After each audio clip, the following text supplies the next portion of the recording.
Hey, good afternoon, and welcome to Asher's Alien Ray. My name is Ray Miller, alien hunter. This is Asher. Couldn't do anything without Asher.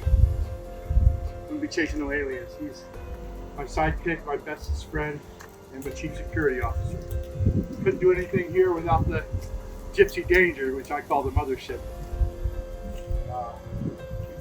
Cameras everywhere, pretty much impenetrable, and it's the only short bus I know that has four-wheel drive off the road, so it's capable of doing some unbelievable things. This here, I don't want to make anybody uncomfortable. This is not for fighting aliens. This is so that the people that are coming for what's in here can't get it, or they want to shut me up, can't shut me up. So anyways, we're excited for season 1.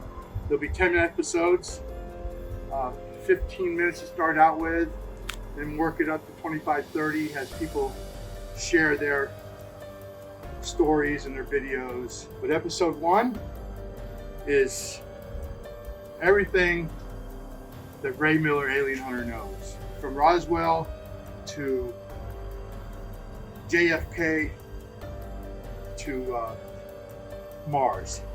Come on, let's go. Asher, let's go.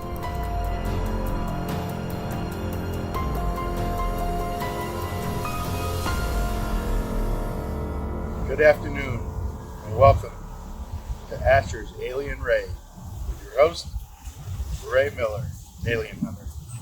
Of course, Asher, you know I couldn't do anything without him. On a small compound that I have, one of the few places that I feel safe, and that's why I'm going to relax and tell you everything that Ray Miller, alien hunter, knows. I'd like to say almost everything Ray Miller, alien hunter, knows. So I'm going to start out with the reason we have a relationship with aliens and we see UFOs all the time is because aliens are 27 to 39% water, and we are 60% water, and we really need water. So aliens definitely need water. And as we've seen with the tests that have come back and the different videos from all over the galaxies, now that we have unbelievable imagery coming back, we have learned that water once was in a lot of places. And that's one of the reasons why a ship went down in July of 1947. And it went down coming into a severe thunderstorm, which most UFOs use kind of as cover. And for whatever reason, it got struck by lightning, and it had an electrical failure that went down. Now, you got to understand, 1947 is coming off the end of World War II. So all these Army and Air Force facilities, they had their game on. And there was no difference with the 509 bomb of the 8th Air Force. Because as soon as they knew that UFO went down, the Army responded from Alamogordo Army Airfield, and they responded quickly. But who really responded quickly was the Air Force when they had a choice. They were getting ready to send up a weather balloon and put it right back down by J.B. Foster's ranch, where the original site was about 10 miles northwest of the ranch. And the last minute, smart lieutenant said, "Whoa, we've got to send up and bring down a high altitude nuclear surveillance balloon," because they had this humongous disc that went up underneath of it, and it would make a much bigger debris field. So they went with that. And to this day, that Roswell has been investigated so many times. The real crash site was 30 miles northwest of Roswell was the balloon wreckage. 43 miles northwest was the actual UFO. 5 occupants, 2 being alien elders. And this gets extremely more interesting as the story moves on. So let me just give you a little history here. 1955, the United States Air Force reached out to Walt Disney to do a UFO documentary to let the world know what was going on. Everything was commissioned, things were filmed, and then the Air Force went a totally different direction and put a stop on it. Now, Walt Disney was always a big believer in the future and alien technology, big fan of the Jetsons. I mean, he was a firm believer that something was out there. So, but it really didn't fall into place until 1959, when Senator John F. Kennedy was attending a meeting at the Disneyland Hotel. And while he was attending that meeting, he also knew that the United States Air Force reached out to Walt Disney for to do a UFO documentary and then basically change their direction. But Walt Disney knew that Kennedy was a huge fan of the UFO sightings from being a mariner. Like, I know a lot of different people that go out and make their money on the water, sometimes weeks and months, and they could tell you unbelievable stories of what they see. But as we go on with our episodes and we go on with the story, you'll understand more about what's been going on. But after the meeting in 1959 at the Disneyland Hotel, it's rumored, and I truly believe it, Walt Disney and John F. Kennedy got together and talked for hours. Yeah, after the meeting in 1959 with Walt Disney and John F. Kennedy, that's all he could think about. And then he got serious into the election as a nominee, and then just before that, there was a journal entry in Bobby Kennedy, one of his Secret Service agents, said that one night they were together, him and Bobby, and Jack, as they called him, they called John F. Kennedy Jack. Jack was just freaking excited, man.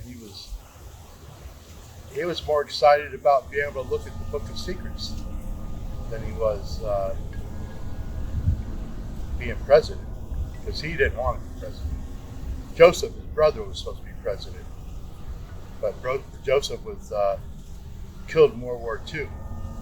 And actually, John F. Kennedy, Jack, he was a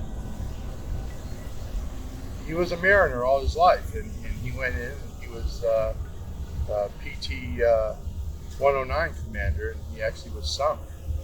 But his life, just like all the other mariners I know, people that spend their time on the sea, see unbelievable things at night. Just unbelievable. So he's always been Jack has always been a huge believer. But this, he was just so excited. So January 20th, 1961, he's sworn in as the 35th President of the United States.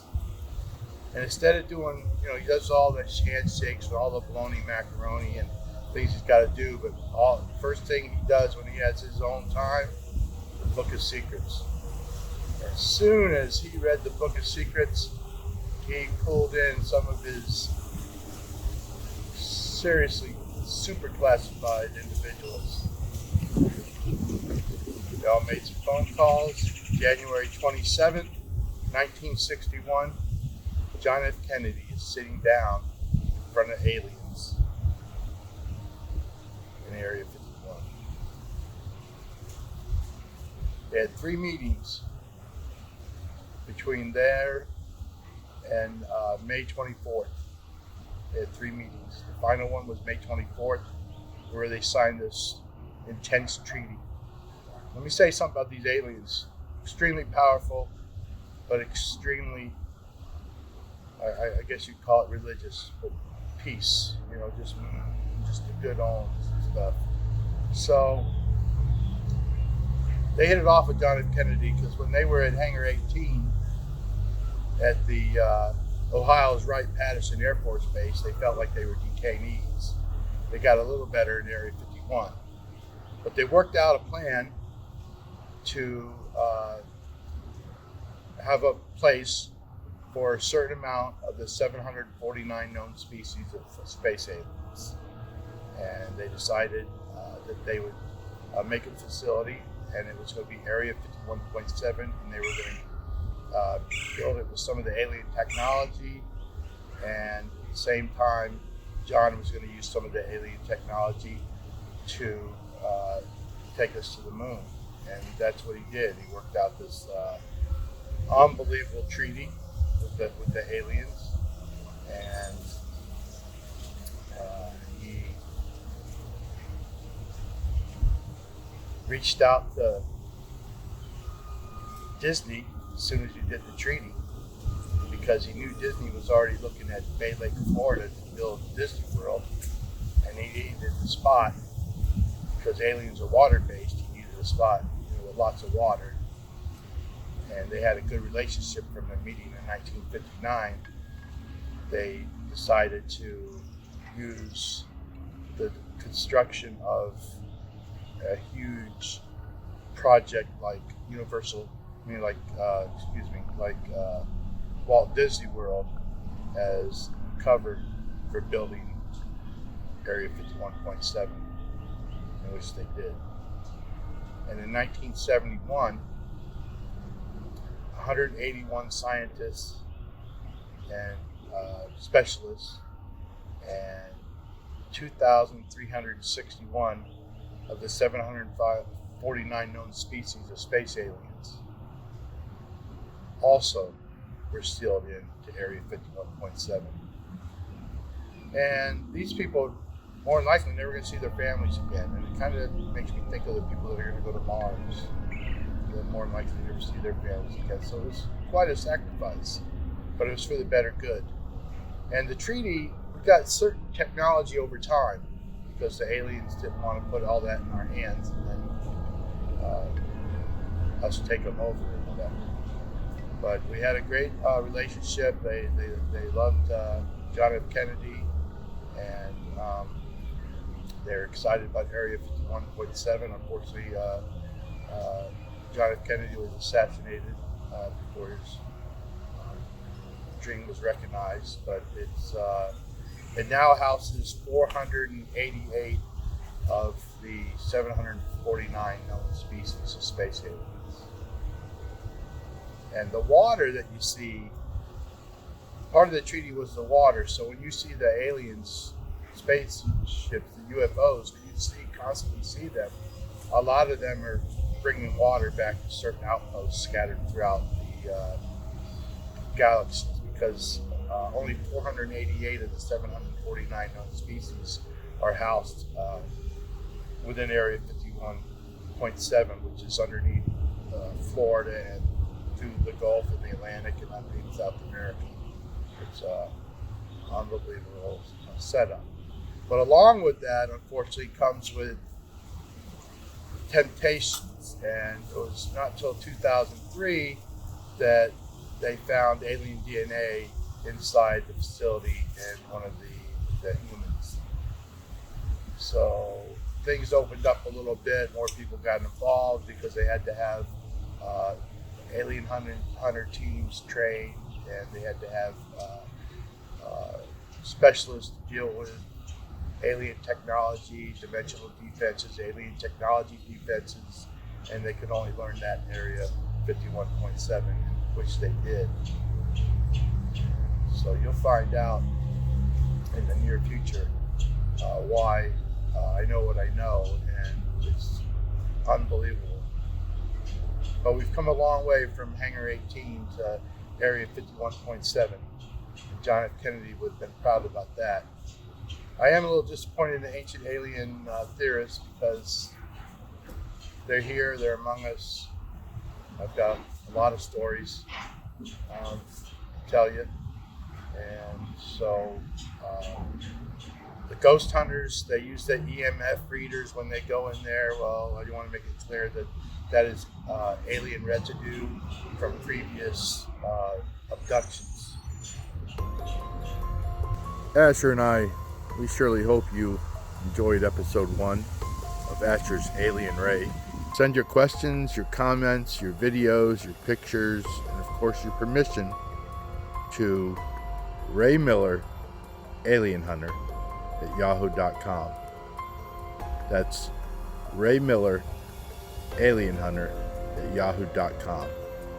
And Asher and I sure hope that you enjoyed episode 1.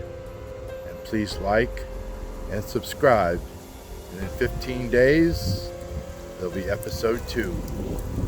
Who the hell is Ray Miller? And why does he know what he knows?